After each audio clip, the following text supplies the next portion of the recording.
Hello my dears, ഇന്ന് നമ്മൾ discuss ചെയ്യാൻ പോകുന്നത് ദി വില്ലേജ് ബ്ലാക്ക് സ്മിത്ത് എന്ന പോയമാണ്. ഈ പോയം എഴുതിയിരിക്കുന്നത് ഹെൻറി വേർഡ്സ്വർത്ത് ലോങ്ഫെല്ലോ എന്ന റൈറ്ററാണ്. ഹെൻറി വേർഡ്സ്വർത്ത് ലോങ്ഫെല്ലോ ഒരു അമേരിക്കൻ പോയറ്റാണ്, എഡ്യൂക്കേറ്ററാണ്. അദ്ദേഹം 19th സെഞ്ച്വറിയിലെ പോയറ്റുകളിൽ വെച്ച് ഏറ്റവും അറിയപ്പെടുന്ന ഒരു അമേരിക്കൻ പോയറ്റും കൂടിയാണ്. അദ്ദേഹത്തിൻ്റെ പോയട്രി കളക്ഷൻസാണ് voices of the night, ballads and other poems. The village blacksmith എന്നത് ഹെൻറി വേർഡ്സ്വർത്ത് ലോങ്ഫെല്ലോയുടെ ഒരു മനോഹരമായിട്ടുള്ള പോയമാണ്. ഇത് ഫസ്റ്റ് പബ്ലിഷ് ചെയ്തത് 1840 ഈ കവിതയിൽ കവി ഡിസ്കസ് ചെയ്യുന്നത് ഒരു കഠിനാധ്വാനിയായ ഒരു ബ്ലാക്ക് സ്മിത്തിൻ്റെ, ഒരു കൊല്ലൻ്റെ ജീവിതത്തിൽ നടക്കുന്നതും നടന്നതുമായ കാര്യങ്ങളെക്കുറിച്ചാണ്. ഇനി നമുക്ക് പോയത്തിലേക്ക് കടക്കാം. The village blacksmith, written by Henry Wadsworth Longfellow. First answer. Under a spreading chestnut tree, the village smithy stands. The smith, a mighty man is he, with large and sinewy hands, and the muscles of his brawny arms are strong as iron bands. ഇവിടെ പറയുന്നത് പടർന്ന് പന്തലിച്ചു നിൽക്കുന്ന ഒരു chestnut ട്രീയുടെ അടിയിൽ ഒരു സ്മിതിയുണ്ട്. സ്മിതി എന്ന് വെച്ചിട്ടുണ്ടെങ്കിൽ ആല എന്നാണ് അർത്ഥം. അവിടെ ഒരു കൊല്ലനുണ്ട്. അദ്ദേഹം നല്ല ആരോഗ്യമുള്ള മനുഷ്യനാണ്. വിശാലവും ബലിഷ്ഠവുമായിരുന്നു അദ്ദേഹത്തിൻ്റെ കൈകൾ. ആലയിൽ നിന്നുള്ള ചൂടേറ്റ് തവിട്ടു നിറമായ കൈകളിലെ മസിലുകൾ ഇരുമ്പു തണ്ടുകളെ പോലെ ബലവത്തായിരുന്നു എന്നാണ് പറയുന്നത്. ഇവിടെ ഉദ്ദേശിക്കുന്നത് ആ ഒരു കൊല്ലൻ്റെ കഠിനാധ്വാനത്തെക്കുറിച്ചാണ്. ആ ഒരു കൊല്ലൻ നന്നായി ഹാർഡ് വർക്ക് ചെയ്യുന്ന ഒരു വ്യക്തിയാണ്, കഠിനാധ്വാനം ചെയ്യുന്ന വ്യക്തിയാണ്. അതുകൊണ്ടാണ് അദ്ദേഹത്തിൻ്റെ കൈകൾ ഇരുമ്പു തണ്ടുകളെ പോലെ ബലവത്താണ്, സ്ട്രോങ് ആണ് എന്ന് പറയുന്നത്. ഇനി നമുക്ക് സെക്കൻഡ് സ്റ്റാൻസ് നോക്കാം. His hair is crisp and black and long. His face is like the tan. His brow is wet with the honest sweat. He earns whatever he can. And look the world in the face, for he owes not any man. ഇവിടെ പറയുന്നത് എണ്ണമയമില്ലാത്ത മുടിയായിരുന്നു കൊല്ലൻ്റേത് എന്നാണ്. മുഖം ചൂടേറ്റ് തവിട്ട് നിറത്തിലായിരുന്നു. പുരികങ്ങളിൽ വിയർപ്പ് പൊടിഞ്ഞിരുന്നു. കൊല്ലൻ തനിക്ക് വേണ്ടതെല്ലാം അധ്വാനിച്ച് നേടുന്നു. അദ്ദേഹം അഭിമാനത്തോടെയാണ് ലോകത്തിൻ്റെ മുഖത്തേക്ക് നോക്കുന്നത് എന്നാണ് പറയുന്നത്. കാരണം അയാൾക്ക് ആരോടും കടപ്പാടില്ല, അയാൾ അധ്വാനിച്ച് എല്ലാം നേടുന്നു എന്നാണ് ഇവിടെ ഉദ്ദേശിക്കുന്നത്. Third stanza. Week in week out from മോൺ till night, you can hear his bellows blow. You can hear him swing his heavy sledge with a measured beat and slow, like a sexton ringing the village bell when the evening sun is low. ഇവിടെ പറയുന്നത് ആ ഒരു കൊല്ലൻ്റെ കഠിനാധ്വാനത്തെക്കുറിച്ചാണ്. ആ ഒരു കൊല്ലൻ തുടർച്ചയായിട്ട് പണിയെടുക്കുകയാണ്, കഠിനാധ്വാനം ചെയ്യുകയാണ് എന്നാണ് പറയുന്നത്. അദ്ദേഹം ഉല ഊതുന്ന ശബ്ദവും അതേപോലെ തന്നെ വലിയൊരു കൂടം കൊണ്ട്, സ്ലഡ്ജ് എന്ന് ഉദ്ദേശിക്കുന്നത് ഒരു നല്ല വെയിറ്റുള്ള ഒരു ഹാമർ, ചുറ്റികയാണ് ഇവിടെ സ്ലഡ്ജ് എന്ന് ഉദ്ദേശിക്കുന്നത്.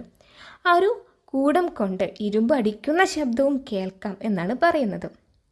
സായാഹ്നത്തിൽ പള്ളിമണി അടിക്കുന്ന പോലെ താളാത്മകമായിട്ടാണ് ആ ഒരു സ്ലഡ്ജ് കൊണ്ട്, കൂടം കൊണ്ട് ഇരുമ്പിൽ അടിക്കുന്നത് എന്നാണ് പറയുന്നത്.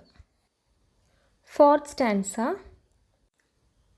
And children coming home from school, looking at the open door, they love to see the flaming forge and hear the bellows roar and catch the burning sparks that fly like chaff from a threshing floor. ഇവിടെ പറയുന്നത് വൈകിട്ട് school വിട്ട് വരുന്ന കുട്ടികൾ തുറന്നു കിടക്കുന്ന കൊല്ലൻ്റെ ആലയുടെ വാതിലിൻ്റെ ഉള്ളിൽ കൂടെ ഉള്ളിലേക്ക് നോക്കാറുണ്ട്. ആ കുട്ടികൾക്ക് ഉല ഊതുന്ന ശബ്ദം കേൾക്കാനും ഉലയിൽ തീ ആളുന്നത് കാണാനും ഉലയിൽ നിന്ന് ഇടയ്ക്ക് പറന്നു വരുന്ന തീപ്പൊരി പിടിക്കാനും ഇഷ്ടമായിരുന്നു എന്നാണ് പറയുന്നത്. 5th stanza. He goes on Sunday to the church and sits among his boys. He hears the parson pray and preach.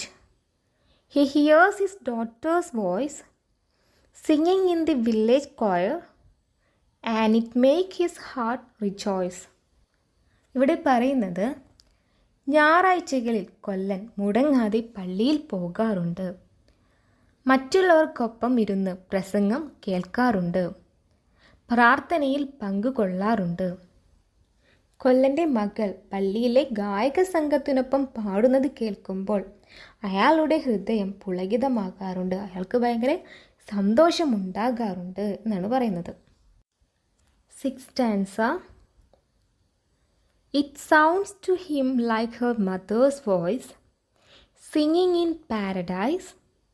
He needs must think of her once more, how in the grave she lies, and with his heart rough hand he wipes a tear out of his eyes. ഇവിടെ പറയുന്നത് കൊല്ലൻ്റെ മകൾ പള്ളിയിലെ ഗായക സംഘത്തിനൊപ്പം പാടുന്നത് കേൾക്കുമ്പോൾ കൊല്ലനെ തൻ്റെ മരിച്ചുപോയ ഭാര്യ സ്വർഗത്തിലിരുന്ന് പാടുന്നത് പോലെയാണ് തോന്നുന്നത് എന്നാണ്.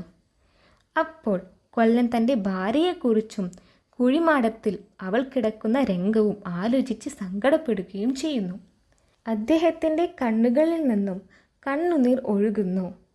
തൻ്റെ പരുക്കൻ കൈകൾ കൊണ്ട് കൊല്ലൻ തൻ്റെ പരുക്കനായ കൈകൾ കൊണ്ട് അത് തുടച്ചു നീക്കുകയും ചെയ്യുന്നു. 7th stanza.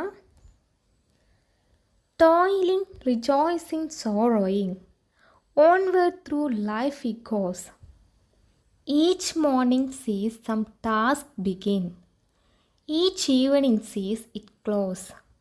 Something attempt, something done, has earned a night's repose. ഇവിടെ പറയുന്നത് അധ്വാനിച്ചും സന്തോഷിച്ചും സങ്കടപ്പെട്ടും കൊല്ലൻ്റെ ജീവിതം മുന്നോട്ട് പോയിക്കൊണ്ടിരിക്കുകയാണ്. എന്നും രാവിലെ ഒരു പുതിയ ജോലി അദ്ദേഹത്തിന് ചെയ്യാനുണ്ടാവും. വൈകുന്നേരം ആവുമ്പോഴേക്കും അതെല്ലാം തീർത്തിരിക്കും. എല്ലാ പരിശ്രമങ്ങൾക്കും അധ്വാനത്തിനും ശേഷം രാത്രിയിൽ അയാൾ വിശ്രമിക്കും എന്നാണ് പറയുന്നത്. 8th stanza. Thanks to thee, my worthy friend, for the lesson thou hast taught. Thus at the flaming forge of life our fortunes must be wrought. Thus on its sounding anvil shaped, each burning deed and thought. ഈ വരികളിൽ കവി കൊല്ലനോടുള്ള നന്ദി രേഖപ്പെടുത്തുകയാണ് ചെയ്യുന്നത്. എന്നെ ജീവിതത്തിൻ്റെ പാഠങ്ങൾ പഠിപ്പിച്ചു തന്നതിന് നന്ദി എൻ്റെ സുഹൃത്തെ. നമ്മുടെ ഭാഗ്യവും ഐശ്വര്യവും കരുപിടിക്കേണ്ടത് ജീവിതത്തിൻ്റെ ആലയിൽ നിന്നാണ്. അവിടുത്തെ ഇരുമ്പ് കല്ലിലാണ് നമ്മുടെ ഉരുകുന്ന പ്രവൃത്തികളും ചിന്തകളും രൂപപ്പെടുത്തിയെടുക്കേണ്ടത് എന്നാണ് ഈ വരികൾ പറയുന്നത്. ഇവിടെ പറയുന്നത് നമ്മുടെ ഫ്യൂച്ചറും നമ്മുടെ ജീവിതവും നമ്മുടെ കൈകളിലാണ്. എല്ലാ ദിവസവും നമ്മളത് ഷേപ്പ് ചെയ്യുന്നു. നമ്മൾ തന്നെയാണ് നമ്മുടെ വിധിയും നിർണ്ണയിക്കുന്നത് എന്നാണ്. ഇതാണ് ദി വില്ലേജ് ബ്ലാക്ക് സ്മിത്ത് എന്ന പോയം.